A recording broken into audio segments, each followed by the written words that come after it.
I'm honored to be introducing Dave Comstock. I consider him a friend. He's the person that's responsible for bringing me into the Historical Society, and I work closely with Dave producing the quarterly bulletins of the Society. But I didn't know all of these things about him. Born in Oakland in 1927, a native son of Californians, Dave attended schools in Oakland and Lafayette before enlisting in the U.S. Army Air Corps in October of 1944. He was an instructor at the Cryptographic Technician School at Scottsville, Illinois, before attending Signal Corps Officer Candidate School at Fort Monmouth, New Jersey. He served as a cryptophotographic officer with the 71st Signal Service Battalion in Tokyo, Japan, and was honorably discharged in October of 1947. Dave also studied engineering at the University of Idaho and art in San Jose State College and UC Berkeley. He operated an art studio and advertising agency in Walnut Creek between 1950 and 1954. Published 2 weekly newspapers in 1955 and worked as a production artist at Kaiser Graphic Arts in Oakland for 3 years. He was an art director for the independent printing company in Richmond, worked as an illustrator and draftsman for a research and development firm in San Ramon. He designed, produced consumer guides for the federal government's war on poverty. In 1967, he began work as a book designer at the University of California Press. In 1971, to open his own design and book production studios at Grass Valley. During the past 43 years, he has designed and produced hundreds of books for several universities and Nevada County Historical Society, as well as for his own Comstock Bonanza Press, which was founded at Grass Valley in 1979. May I introduce David Comstock.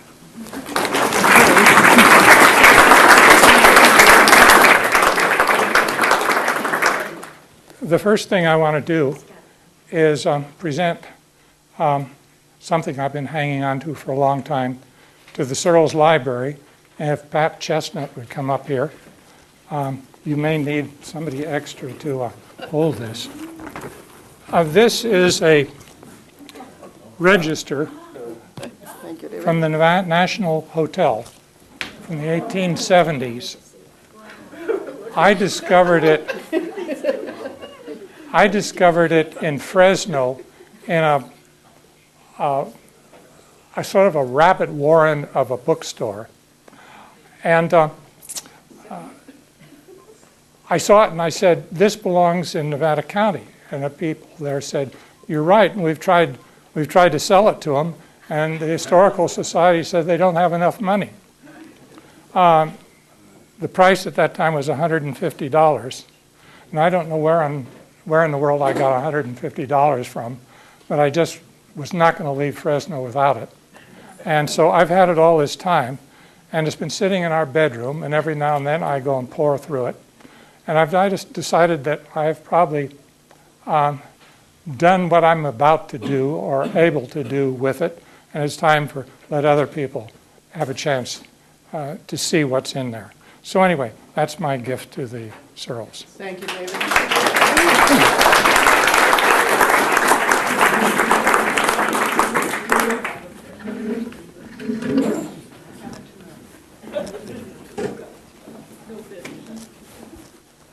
I made some notes a couple of months ago, so I thought I ought to have some kind of an idea of what I was talking about.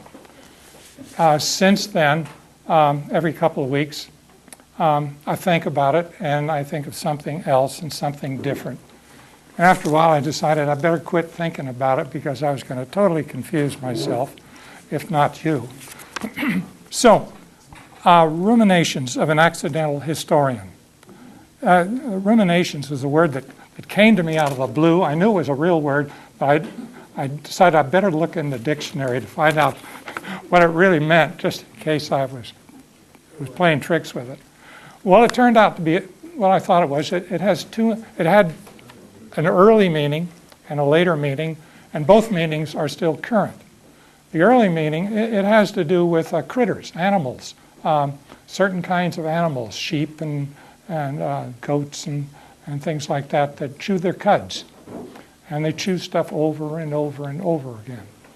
And so the second meaning grew out of that, of people that just keep churning over information in their heads and seeing how much they can get out of one little bit of information. And the accidental historian was, I had no intention of becoming a historian. I did not come up here to be a historian. I came up here, the reason for the slides earlier was that's what I came up to do. I came up here, I wanted a place where I could come on weekends, get away from the city, and paint pictures. And that's what I did for a number of years, basically. I continued, every now and then I would return and do some paintings even after I became a historian. But originally, that was the sum total of it. But you can't paint pictures around here without realizing that what's fun about it, and what's interesting about it, is that you're painting pictures of buildings that just plain don't exist other places. You don't see them other places. If they existed in Oakland, and they probably did once upon a time, or in San Jose or something, they've been torn down, long gone, replaced by something else. And because this place has had its occasional boom times over the years, but mostly had really slow busts in between. During the busts, everything goes on hold. And there's no money around to tear the buildings down and replace them.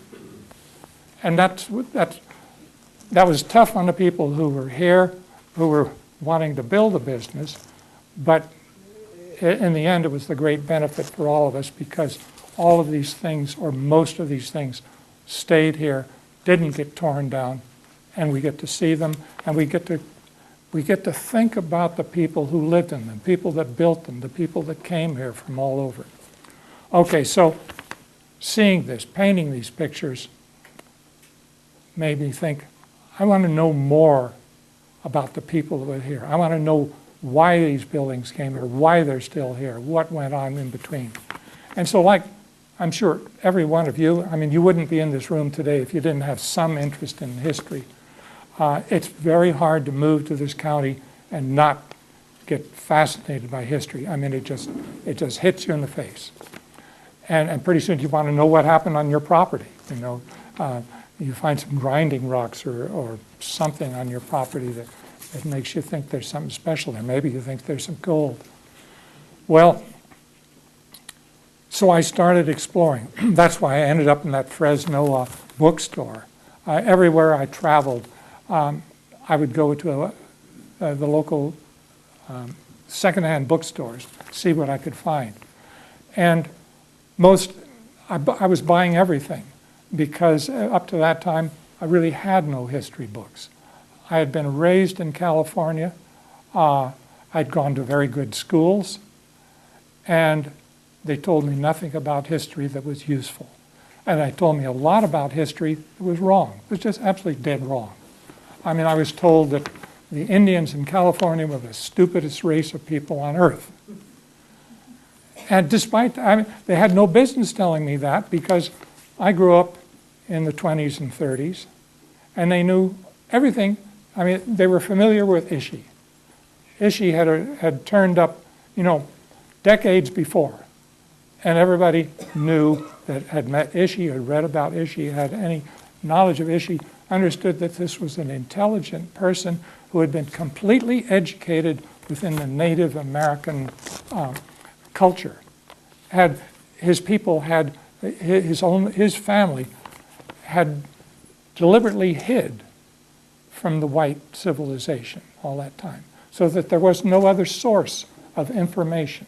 And yet this very intelligent person came, and they brought him down to the city, and he had no problem at all comprehending what was going on in the city. I mean, it was new to him, it was startling, but he quickly caught on. He was not a savage.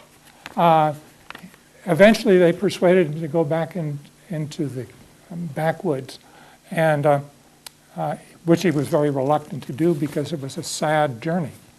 He was the last of the people. Anyway,